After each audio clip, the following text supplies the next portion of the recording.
And now, here's the host of the Recovery Alley, Jeff Neenstead. Well, maybe not Jeff quite yet. Hey, first of all, I want to thank everybody to Recovery Alley. This is Marcelo, aka Wolverine from Wolverine Productions. I want to first of all thank everybody for just signing on. I know it's an evening you want to spend with your family, but right now you want to just learn about some stuff for towers from towers, and I just happen to know a couple towers. All right, so before we begin our show, I just want to again introduce the man himself, Chen Neinstead from you all know him, but he's American Tillman of the Year.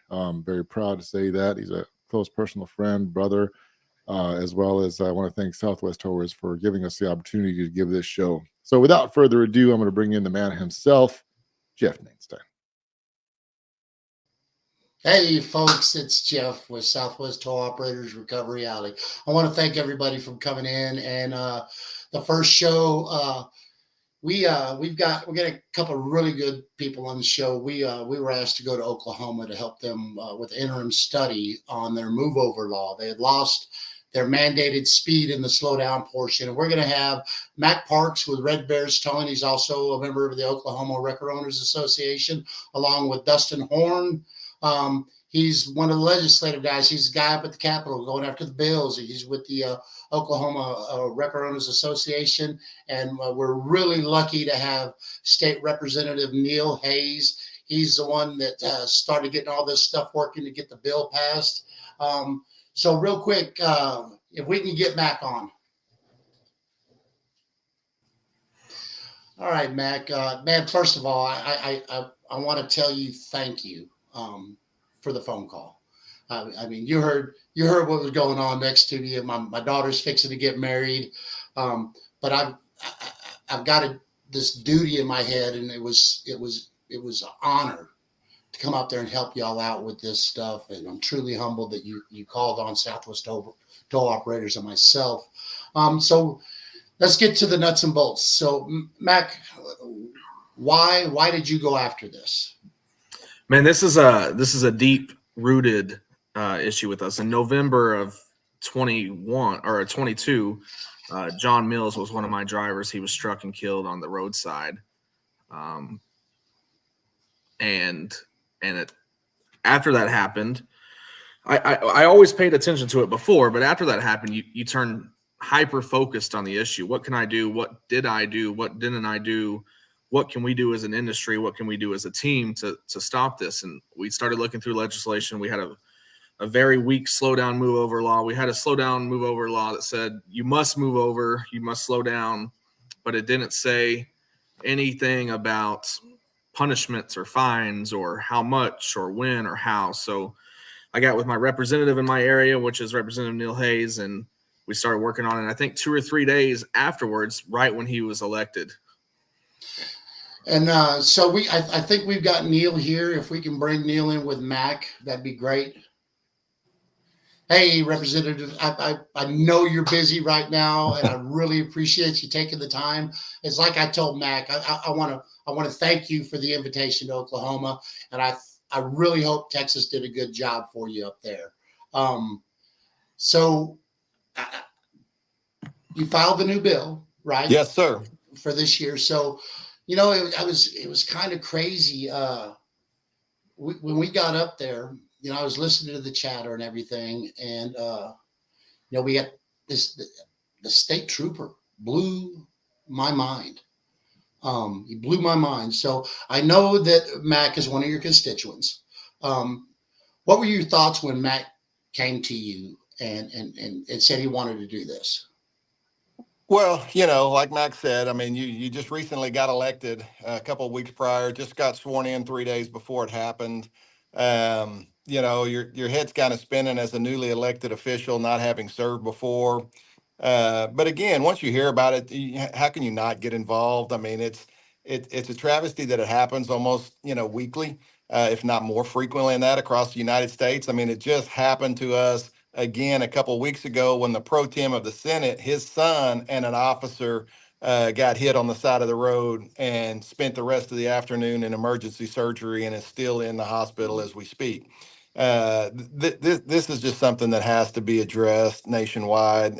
We wanted to start in Oklahoma. To not get involved would just be, I mean, it'd be a dereliction of duty on my part. It was a sad day, nothing that you want to see happen, but to ignore it would be a travesty. So, yeah, I remember listening to you when I was up there at the Capitol, and you know, people don't realize losing that mandated reduction in speed, that mandated reduction in speed, that takes a lot of teeth out of that law. And you know, can we bring in this? I'm going to run this clip real quick of Sure. The state trooper that was at the interim study. If we can run that, Marcelo. Just a quick question here. So are you thinking that setting a set speed limit is a good thing, reducing by 10 or 15 or cutting it in half? Or is it going to cause significantly more problems with everybody hitting their brakes? And I mean, just in your opinion, what are you thinking? Chairman, you put me on the spot here. So no, so no. I based upon my experience, I think it's going to cause a bigger hazard, in my opinion. I think we have what we need in the law to take this enforcement action. Obviously, if there's a collision that a vehicle's run into, whether it be a police vehicle, a wrecker vehicle, or even a pedestrian that's out changing a flat tire on their vehicle that they have flashing lights on, that changes the fine structure of that violation at that point. It greatly enhances. It's going to be, and I don't know that we can legislate any law that's going to prevent people from getting on the shoulder that's going to hit our first responders. It's going to occasionally happen because of all the things that go and factor into this, the inattentive driving, etc. But me as a highway patrol trooper, when I'm on the side of the road, I want traffic to stay off of the shoulder and free flow by me. I just want them to keep going. I don't want anybody to hit their brakes, because if they do that, then I start hearing brakes squeaking. I mean, behind that. So I just want them to keep going, but give me room on the shoulder. So there's a shot in there. I don't know if you can see my hand by that mic, but I tell you what, I don't know how many times I reached for that mic, but I went on and I played by the rules. So that trooper said that he thinks it's going to be a problem. Yeah, and there's more that has been said since then, which we're trying to address in this legislative session as well. The bill has been filed for the 10-mile-an-hour reduction in speed. They yanked it out last year. We put it back into the bill again. One of the scariest things that was said to me since that was that, yeah, and to paraphrase the quote was, a lot of feel that the new fine structure is too high, and that they're going to have a hard time actually ticketing people, that violate the law for slow down, move over. And I'm sitting here going, so all the work we did to make your job safer, you're going to throw away and not even say, well, we might actually go in and, give warnings, and that'll be a method of enforcement for education. So, so now I'm fighting kind of that piece as well. But ultimately, at the end of the day, if this is my opinion, if law enforcement has the tools to go out and enforce this law, in which we're trying to provide that as well, and actually and enforce the law, drivers will respond differently. Accidents will be less frequent. People will actually start to pay attention when they see hazard lights. One of the things that we got changed in the law was any car now with hazard lights is covered under the law. So, I mean, now you're going to have to educate drivers, and actually enforcing the law is one point of it. So I was amazed when I heard that, they really wasn't looking to enforce the law because they thought the new fine citation was too great. And I thought, I don't know if we're ever going to agree. So we're going to agree to disagree. I will say that the Department of Public Safety and the trooper from Texas had a completely different take on the reduction in speed requirement in the law, which is what we're trying to mimic from there in Texas. Yeah, it's just like it was Harwood, I think, Trooper Harwood he's from the Harris County area. I don't know if you caught it when he said my little county, which is probably bigger than the state of Oklahoma. Yeah, it's a big county. It's a big county, but I mean, we've been doing this for a long time, Representative Hayes, and I'm out on the highways a lot. I'm in that danger zone a whole lot, just like Mac, just like all the other operators out there that are working the side of the road. And I just other than the same problem, other than lack of enforcement, because you do hear from a lot of legislators that they feel it's a burden to their constituents. But Dave, there's a guy that's watching, David Mason, just shot up a little message, says, well, what about the funerals for these guys? Those are expensive. What about the wife that loses a husband? And we're talking about struck-bys and people that are getting killed. We're not even bringing the numbers in that are the guys that get hit on the side of the highway that don't ever return to work. They weren't killed. So we're trying to get better data and stuff so we can show, because I think when we just say there's 236 people killed on the side of the road by struck-by incidents since 2019, it's sad to say, but I think some people go, I mean, there's only 236. You start doing the math, and that's only so many a year. But, there is thousands of first responders, tow operators, and all kinds of roadway workers that are getting hit every week. Some of those guys don't return to work. Absolutely. So, and it's like I said when I was up there, we don't have a whole lot of tools on the side of the road. We're not always out there with a police officer and the big red truck blocking for us. We've got our emergency lights. We're wearing high vis apparel so people can see us. So that 10 mile an hour reduction in speed is another tool in our toolbox to keep us safe. We don't have the option all the time. And we talked about this when we were at the Capitol. The troopers can work the passenger side all the time if they want to. They can work almost all the time. They can work a passenger side. Sometimes we don't have that option. Some people's trucks aren't equipped right. I know I cut you off a little bit. What did you have, Rep? No, I mean, you're absolutely correct. And I'll give our DPS and DPS liaison and highway trooper credit. You can't solve them all. The last one that happened, was last week, within the last 2 weeks, a driver fell asleep at the wheel. Right. Slow down reduction in speed isn't going to solve every one of them. But you're correct. I mean, we have to do everything we can, both with law enforcement and legislatively, to make sure that we attack the problem and try to find a solution. And I'm going to continue to do that. And part of that is, one, we raised the fine structure in Oklahoma. It starts at $1,000, goes all the way to $10,000. And then second, we're going to mandate, a reduction in speed when approaching a vehicle with flashing lights for one simple reason. Drivers that apply the brakes, we're not talking about slamming on the brakes. And, anybody that applies the brakes refocuses back on the highway. I mean, I haven't met anybody yet that could tell me that, oh yeah, I hit the brakes, but I'm still talking to my kid in the back seat, or I'm still playing on my phone, which really is the main cause of these issues.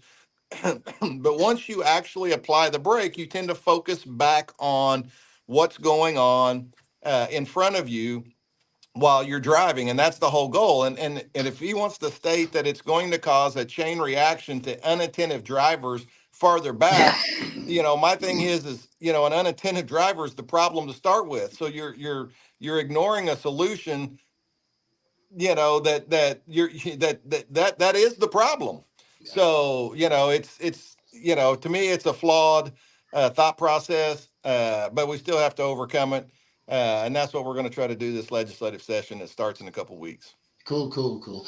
Hey, we're going to take just a moment for a word from one of our sponsors, Matt Harvey with ADD. It's a great company. They're big supporters of Southwest Tow Operators. But let's get a word from Matt Harvey with ADD. Hey, Matt Harvey here with Auto Data Direct. I'm the resident tow guy, so you guys see me around at a lot of these shows. Auto Data Direct, for those of you that may not have worked with us yet, we're going to be a opportunity for you to work with over 42 different state DMVs, pull owner, lien holder information direct from the DMV. So it's not stale data, it's not old records, it's brand new, fresh, instant access without you having to jump through hurdles or go down to the DMV. Beyond that, the integrations into the multiple different tow management systems, you can send notifications, handle all of that right there with your day-to-day operations, and you don't have to go anywhere else outside of that portal. We are a premier sponsor with Southwest Tow. Do a lot of work with them. Love those guys. Looking forward to exciting things to come in the future with them. If you want to reach us, you can get a hold of us, www.add123.com. You can get signed up, start up in that top corner, and be happy to get you all taken care of. Or you can reach me direct, mharvey at add123.com.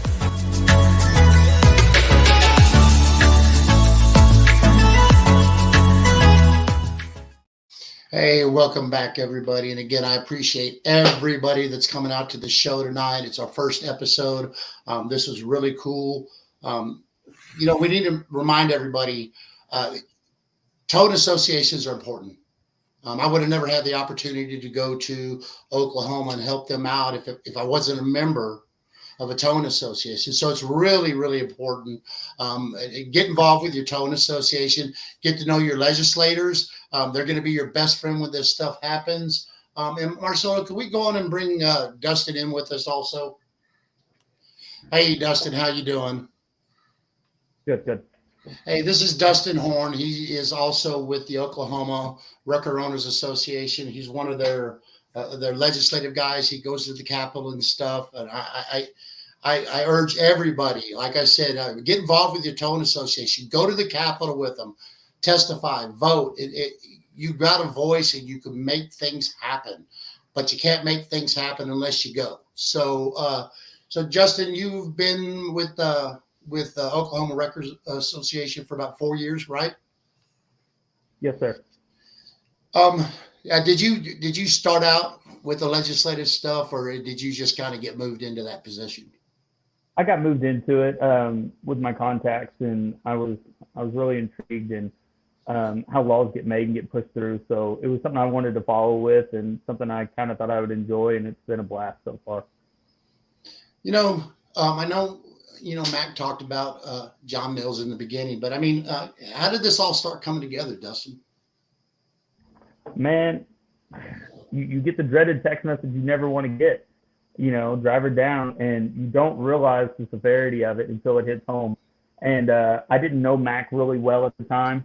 We were just passing by, and we're both on the association, so I knew him. But man, there's just nothing you could do when you get that phone call, and something has to be done. I'm a small operation, so I'm on the road a lot. I'm your typical owner operator, so I am on the highway. So I feel it. I've had my scares just as like anyone else, but kind of like Max, you don't know what to do when that happens, and we've got to educate the youth, and that's where it kind of all started. And we had a meeting with Representative Hayes, and he took the ball, and he's been huge for our industry. Yeah. Hey, Rachel, it's good. I'm glad y'all are here. I seen John DeWeese is popping up some messages down there, and old Tony the Tow Man is with us also. Hey, if y'all got questions for anybody, shoot your questions to us, and we can get some responses here. So what are you, Representative Hayes, what are your feelings? If this was your Super Bowl, and you're trying to figure out, hey, how's this thing going to go? How do you think this is going to do?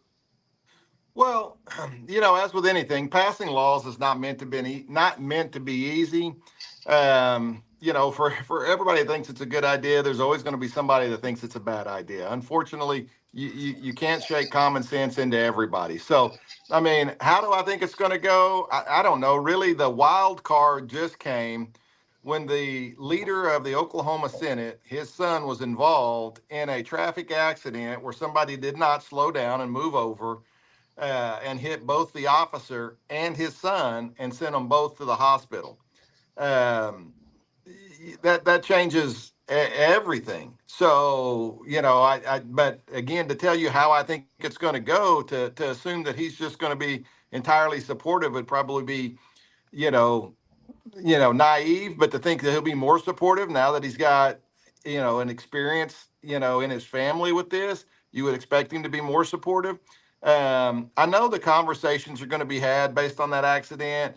I know people are going to have the ability to open their ears and actually listen and not be as closed off. I expect a good outcome, but I do that with every bill I run, or I wouldn't run it. I think it's the right thing to do, or I wouldn't do it. So we're going to make the argument, and we're gonna have those conversations. We're going to bring them to the House floor. I expect it to get off the House floor again. Once it gets to the Senate, it's going to be a little different game, as I'm not going to be the one arguing for the merits of the bill, but we'll see how it goes. So when it goes to the Senate, Blake Stevens is a senator, correct? That's correct. Yeah, really great guy. You know, you talk about what just happened with the accident with the guy's son and everything, and it's unfortunate that with what we're dealing with, we've got to capitalize on these tragedies because it's the only thing we have to show people that, hey, look, this is happening. These are real people out here. These are fathers, mothers, brothers, sons, daughters. We're all out there trying to make a living, and we've got to do something. We got to do something. Everybody wants to complain about something, but nobody ever wants to do anything. So it's always great when you get a guy like Dustin, or you get a guy like Mac. I know y'all got a really good relationship. And again, it's like I said, know your legislators in your districts and stuff. Go stop by, visit them, talk to them. These guys will sit. They're regular guys. Senator Neil Hayes is a regular guy trying to get things done. So Mac. So how hard do you think this is going to be, Mac, with this 10 miles an hour? Man, I hope it's not as hard as it was last year. There was a time last year that our only option as we were walking into the Capitol, I think the very last day before the Senate could throw the bill out, was I told Jeremy Franklin and Dustin Horn that the bill is going to be heard or I'm going to jail. And I told Jeremy to handcuff me to the wrecker out front and put the bed down so nobody could come tow me away. Luckily, it didn't come to that. Luckily, our senator worked his magic and got it through. Unfortunately, that was when the 10-mile-an-hour reduction was taken off the bill. So hopefully we don't have to fight near that as hard as we did last year, but we will if we have to, and we will fight as hard as we can. Yeah, we ran into the same thing. I took a pretty big bite on the bill. It was House Bill 898 that we had passed last year for our move over reform. We got the fines raised up to $1,250. If there's a second offense, that fine goes up to $2,000. If there's bodily injury involved, there can actually be a Class A misdemeanor. There actually be a state jail felony where they can actually do jail time. And Representative Hayes was talking about, and you always hear it, that the fines are too stiff. So we actually have something in our bill that if they can't pay the fine, they can do community service, and we're going to put them on the side of the road picking up trash so they can feel the cars coming by them. I mean, I think that's perfect justice. I mean, I understand it's tight for everybody and everything, but think about the wife with the 3 kids whose husband gets killed on the side of the road, and now she doesn't have any income because she's a stay-at-home mom. And she had a guy that's out there working hard. So, and when you get the chance to testify in one of these committees, man, I think it's the coolest thing. We used to watch cartoons. Y'all are a little younger than me. Representative Hayes might remember this, but on Saturdays, during cartoons, they used to have the deals about how a bill gets passed. And I'm sitting in a committee testifying, and all that I had going on in my head was a little train and stuff. And I'm like, wow, when I was 7 years old, I was watching this on Saturday morning during cartoons, and I'm up here, and I don't know how you felt, Mac, with the help of Representative Hayes, because there's a lot of people involved when a bill gets read and authored and co-sponsors and goes through the whole process. It's just really cool. I'm learning more, probably like y'all are, probably like Representative Hayes. The process. When I first started doing this, our lobbyist, I felt sorry for it because I'm like, well, why not? We can't do that, Jeff. It's just like this bill. I wanted to know no dismissal, and we got pushback. And I found that there's some give and take when you're doing this. If you want to get your fines raised, but you're worried about a portion of that bill jeopardizing that,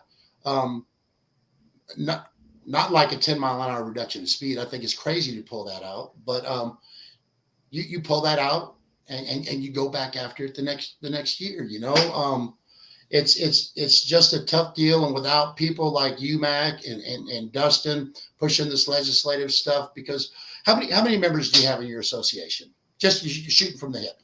I think we got about north of 150 now this year. Last year it was under 90 during this time, but 150 now is what we have. So y'all are actually moving up a little bit. So I mean, again, I'm going to beat this into everybody during this show. Become a member of your state's towing association. We are out. You would believe how much work it is. I spend so much time at the Capitol when we're in session. And again, you hear these people that complain and they're not going to do anything. How do you know if you don't go? How do you not know? So it's really important to be a part of an association, and if we can start banding these associations together state by state and start looking at some federal stuff, because we run into this problem with the move over law. Down in Texas, it's either vacate the lane or slow down to 20 miles an hour under the speed limit. Well, then you go to Oklahoma, and it might be, vacate a lane or slow down to 10 miles an hour. You might find somebody on the East Coast it's a different law. And I think it would be something really good if this was a federal law and it was the same in every state. I think it gets confusing to people. And again, that's probably a big bite, but what do you think about something federal, Representative Hayes? Well, again, if you're looking at the federal interstate highways, the federal government, governs the interstate highways. So, there's something to be said if the federal government wants to get into it. It's one of those. It is a state's issue. I agree that there should be some similarities between the state laws just to reduce confusion. Having said that, you do have to keep in mind that probably 90% of the drivers in the state never leave the state or leave it very often actually in a car. So each state, is going to have to address any of the concerns, even if the federal government does or does not, based on what's happening in their state. So, there would be something that would be nice if there was some similarities. I mean, personally, with the slow down, move over, the best thing everybody can do is move over. I mean, just vacate the lane next to whatever, has its flashing lights going. So, that's the one thing that the federal government, if they wanted to push it, they just need to push vacating that lane. And if not, they need to push slowing down. And there probably needs to be a minimum slowdown. Even if Texas wants to do 20 and the federal government wanted to do 5 or 10 or 15 or even 25, if the federal government want to do something, the states want to do something a little bigger, that's fine in my opinion as well. I mean, the states have to govern themselves because most of the drivers are not going to go they're not going to go, drive across the state. The majority of the drivers in the state daily are staying within the state. So, I agree with you, but I have a hard time thinking the federal government's going to do anything that's smart. Yeah, I hear you there. We've seen the wheels of turning. We're going to have to take just a minute to pay the bills. We're going to hear from another one of our sponsors, Track Zero. It's a Will Farmer with Track Zero, another great sponsor. Done a lot of stuff with Southwest Tow Operators. And again, we're going to have a word real quick from Track Zero, Will Farmer. Hey, this is Will Farmer here from Traxero, Vice President of Impound Yard Solutions. Traxero is a software company where we build software to make it easier for towers to make more profitable business. Traxero is a software company. We build software to make it easier for towers to run their business, be more efficient, and become more profitable.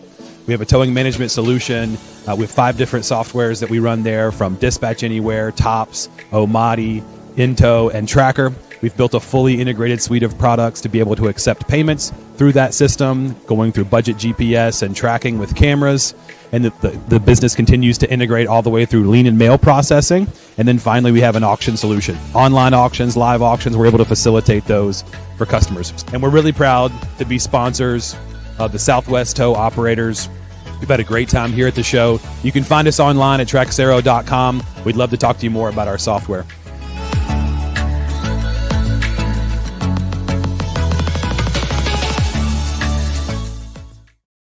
All right.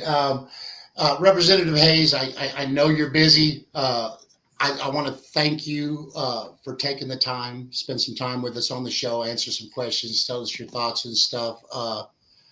Again, I thank you. I know you're busy.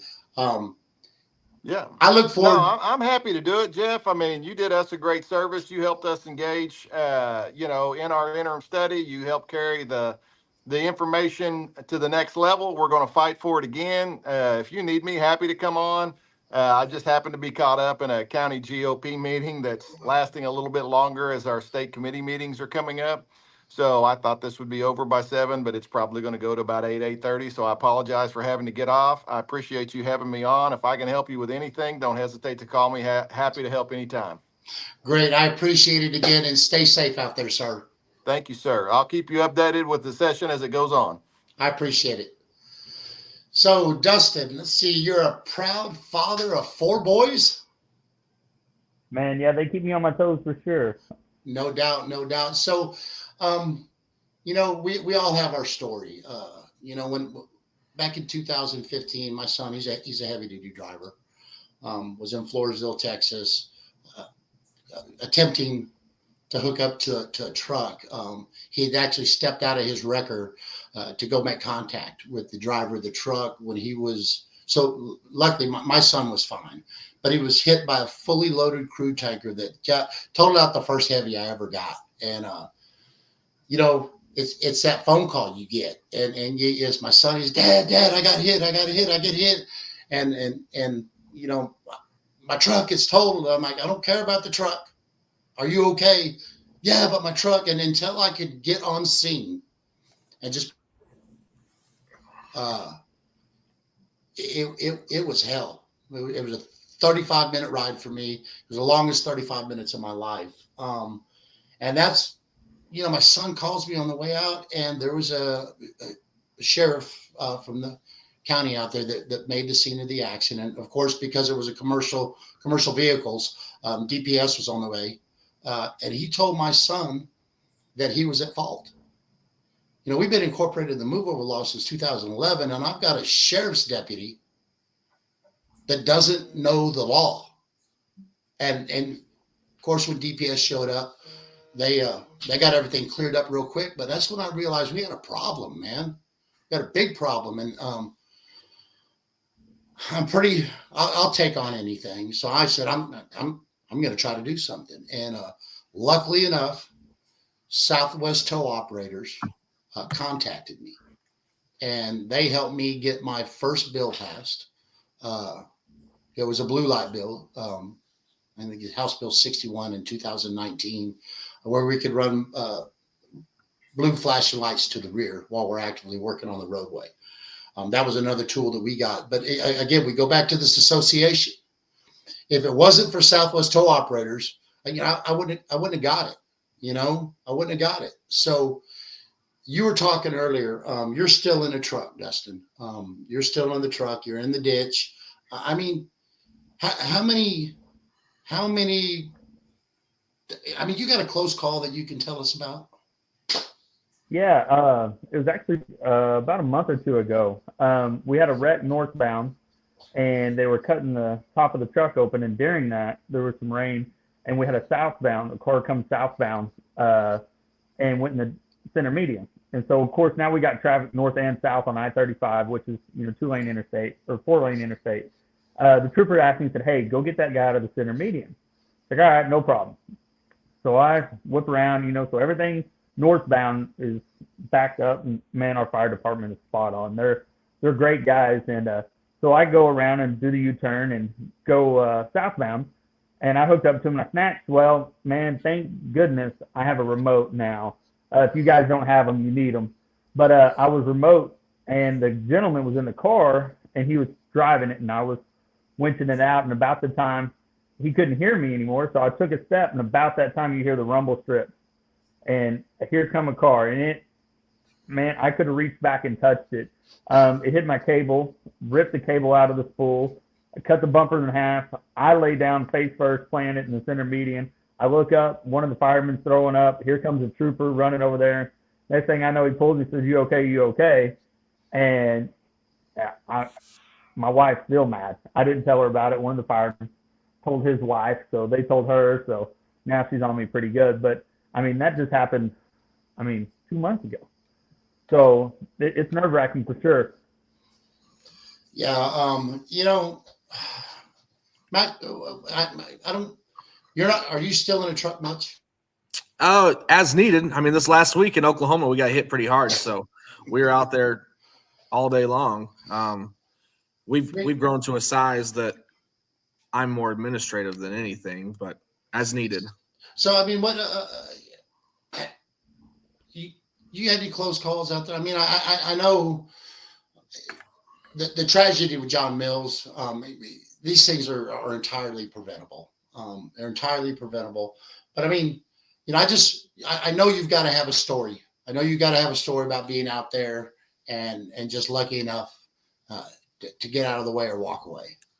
So I've had probably close calls. In 2011, I started towing in Wichita Falls. That's how I got my start, and none that I can tell you off the top of my head. But the more of the close calls feeling I have now is the aftermath. The fear of, are my drivers safe? What can I do to help them? The past 3 or 4 days, we were going to every call to be behind our drivers to provide more coverage for them. It's just the fear, the overwhelming fear, I guess I would say, that is always in the back of your head. I still remember you talked about the call from your son. I've got a yard in Wichita Falls, Texas, which is about 3.5 hours from my Muskogee, Oklahoma yard. And the night of the accident, the John Mills accident, we were actually in Wichita Falls doing like a dinner for our team. And we left and we got to the hotel room, and 10 minutes once we were in the hotel room, we got the phone call, and I still remember the feeling. I still remember the sound. I still remember how my chest felt. I still remember looking at my wife and seeing her face. We weren't officially notified by OHP ever on our accident. Unfortunately, we found out in all unofficial ways. So I still remember drivers calling. I still remember the feeling. And then my very first phone call was, at that time, our secretary of our association, Elaine, with Checker Wrecker out of Lawton. And I said, "Elaine, there's a rumor, there's chatter that one of our drivers was struck and killed, but I have no clue if that's true. The driver's not answering us. The truck is at the location."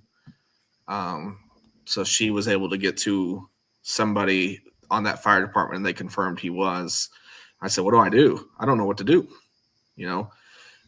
and that's the importance of the association. So Elaine texted all the board members, and I had resources immediately. Tara Bashaw, she's with Allied Towing in Tulsa. In 2018, they lost a driver. So on my way home, that 4-hour drive home that night, Tara called me and said, "This is what you need to do. I know this is how you feel. You need to stay safe." Jeremy Franklin, he's on the board. He lives in Enid, which is probably 3.5 hours away from our Muskogee yard. He immediately left his house, and him and his guys came and covered all our tows for the next 4 or 5 days because our team wasn't able to work. We weren't able to operate. We weren't able to focus. We weren't able to perform our duties in a safe way because our minds were not where they needed to be. Yeah, I understand your phone call was a lot worse than mine, but we're going to shift a little bit. We're talking about training. I hear an incident happens and automatically, they're saying, why are they working the traffic side? Why are they working the traffic side? And sometimes it has to happen. I've got cameras all over my truck, and I'm watching my guys, and I see them, and they're on the traffic side. And I'm like, they get into the yard, and I'm like, hey, man, I really, really want you on the other side of the truck. And so he brought up a very good point to me. His air release for his winch is on the driver's side. So now I'm putting the air release on both sides. All my new trucks that I'm having built, they all have air release on both sides. So, you've only been in this, what, six years, Dustin, right? Yeah. Okay. Mm-hmm.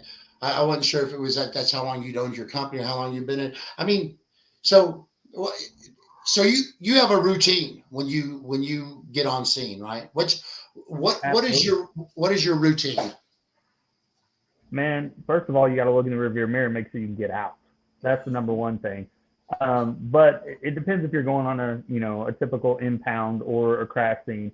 But my typical thing is, and I tell my guys, you never get within arm's reach of your truck. It doesn't matter what I'm doing. I have a hand on the truck. I don't typically like to turn my back to traffic, but like you said, you have a routine. When you get out of the truck, first thing I do, I free spool my winch right there.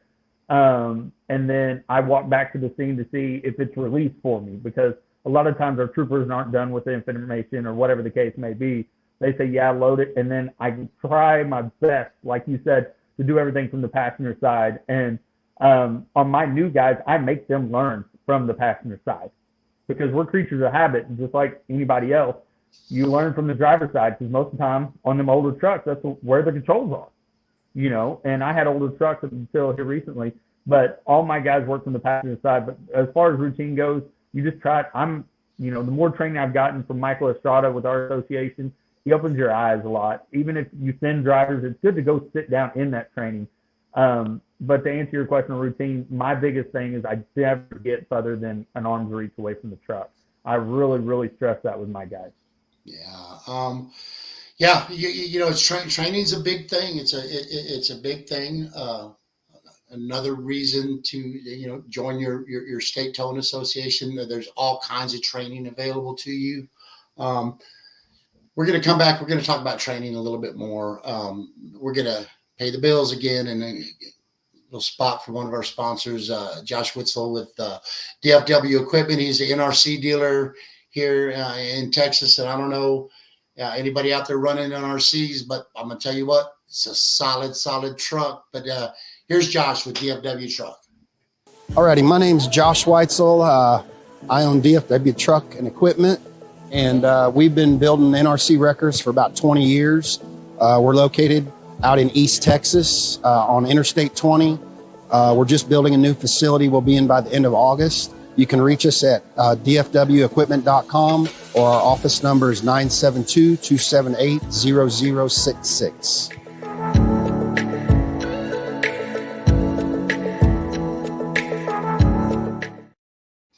Yeah, if y'all are interested in those NRC products, make sure you get in touch with Josh up at DFW Equipment up in North Texas. They're great bunch of people. So, what do y'all think about Tim's training? Matt, I mean, have y'all done any Tim's training? Yeah, Oklahoma, it's a requirement for a tow operator now to take Tim's training, and then within their first 3 months, they need to take a 16-hour light duty basic wrecker operator course. So Tim's training is important, but continued Tim's training is probably more important. Yeah, wow, y'all got a 16-hour course 3 months into their to their licensing. Yep, within the first 3 months, and our association, we provide that 4 or 5 times a year. That's one of the things we're battling here in Texas is somebody can apply for their license, they can receive their license, and we have 3 categories. We have a consent tow, a private property tow, and then an incident management. The incident management, we're the ones out on the highway, working the accidents and stuff. So you can go get your incident management license. You have to pass a certification test. There is no continuing education for 1 year. At 1 year, they've got to do an 8-hour continuing education course. I think we're kind of putting the cart before the horse. So you've got a new tow operator that does pass the test and everything, but doesn't necessarily have the training. And I'm sure y'all are both pretty close to me. I watch these cameras all the time, and try to find out what they're doing, what they're not doing. You try to work with them. You try to teach them. Again, like they're creatures of habit. So Dustin, do you think the Tim's training for tow operators? I think it kind of lets them know what fire is doing. A lot of times I'd hear guys that pull up on scene and they're like, "Man, they're all in the way and this and this," and they don't understand until they do a Tim's course. Wreckers on an accident scene, they're downstream. You go all the way to the front. A lot of guys don't know that. A new guy might pull up right at the scene of the accident when you got EMS or EMTs working somebody. And they don't know that. What do you think about the importance of the TIMS training, Dustin? TIMS is essential. I mean, you got to have it. Just like you said, just for wreckers to go up front. If they don't have that training, in wrecker business especially, there's so much to do and so much to learn. And those guys can get that extra little bit we sometimes forget as owner operators and to teach them. But like you said, you park in the wrong spot, you can cause somebody their life. That ambulance can't get out, that fire truck can't get to their tools. It's essential. You've got to have TIMS. Like Max said, here in Oklahoma, it is a requirement to get your wrecker license.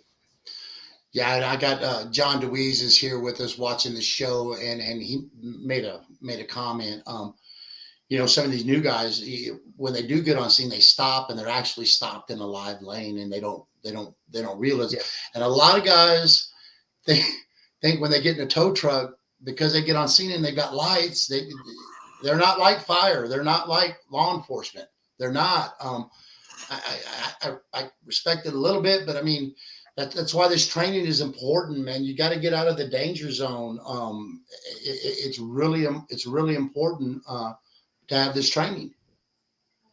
Yeah, Michael Estrada, he's huge on this with his training with our association. And like I said, man, it's going to save lives. It makes everything faster on scene. Nobody talks. Everyone knows their motion, knows their place. You get in your position. Everybody leaves. You go talk to the troopers.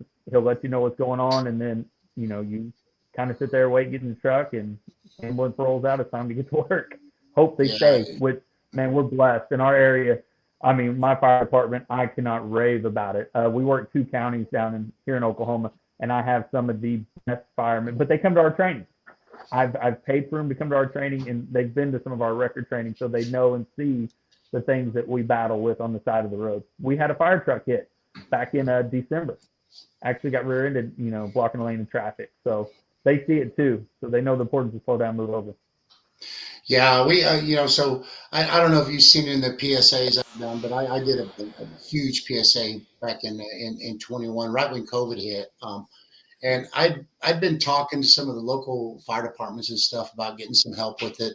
And they really wasn't getting a whole lot of response. And we were working just a simple jackknife on 35. It was raining.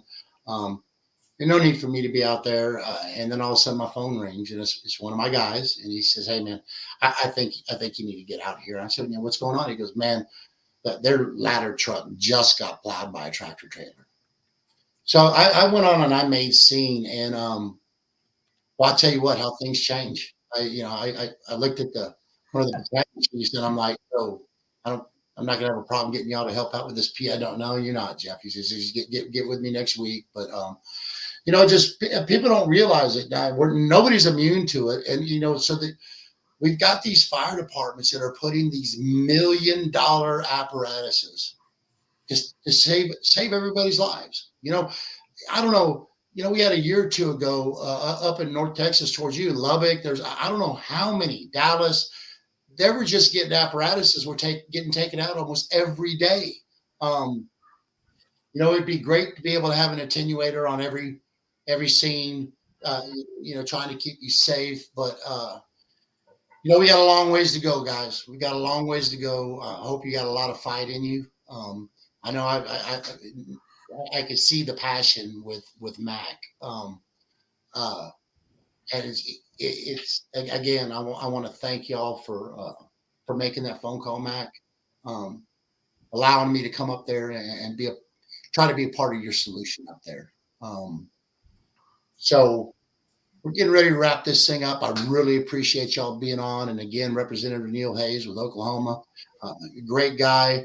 And somebody that was big part of this was Senator Blake Stevens. He's a really good guy. I believe he's ex-law enforcement. He understands this stuff.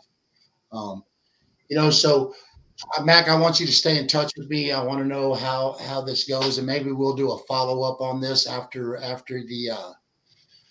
the bill's heard and we see where it goes. But I definitely want y'all to keep me posted on anything. If y'all need anything, like I said, I think this might have been the first time that we had one association cross the state line to go help somebody out. It's really cool.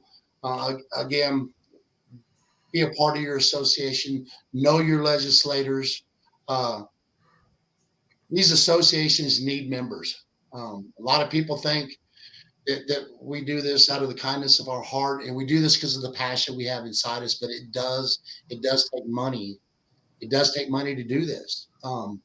It takes money for legislation. It takes money to save lives. So become a member and be involved in your association. Be involved in your association. The Southwest Tow Operators. I have been blessed. I'm on the board of directors now. I'm surrounded by great people. They've taken me under their wing and just taught me the process. And I've got this platform now that I want to use to make some change. And it's going to take people like you, Dustin. It's going to be people just like Mac to get out there and rattle the cages and get stuff done. Like I said, we're going to go on and wrap this thing up. Just a little message. If you see our emergency lights activated on the side of the road, please move over or slow down and give us a little room to work. We all want to go back to our families.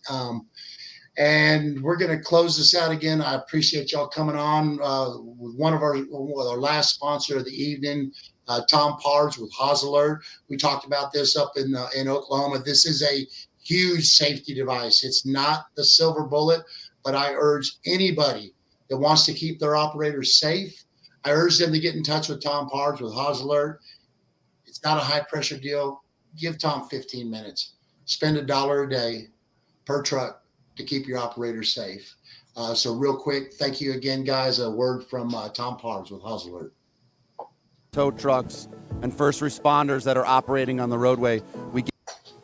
Hey everybody, my name is Tom Parbs. I'm the executive director at Haas Alert. A little bit about Haas Alert. We are an advanced digital alerting system that actually warns drivers of the tow trucks and first responders that are operating on the roadway. We get people's attention, we disrupt their phone calls, disrupt the radio, we disrupt that distraction. We give them up to 30 seconds advance warning, almost up to a half of a mile at faster speeds, so the motoring public can actually slow down and move over. Our towers will go home safer to their families. Our first responders will go home safer to their families, and we're really saving lives. So if you wanted to reach us, you can reach us at haasalert.com. That's HAAS alert.com. You can reach out to me directly, Tom, T-O-M, at haasalert.com. And we're a proud sponsor and love working with the Southwest Towing Operators Association. And thank you, everyone, for what you're doing. You're saving lives, and we've got your back when you're out there on the roadway. Again, I'm Tom Parbs with Haas Alert. Thank you for all that you do.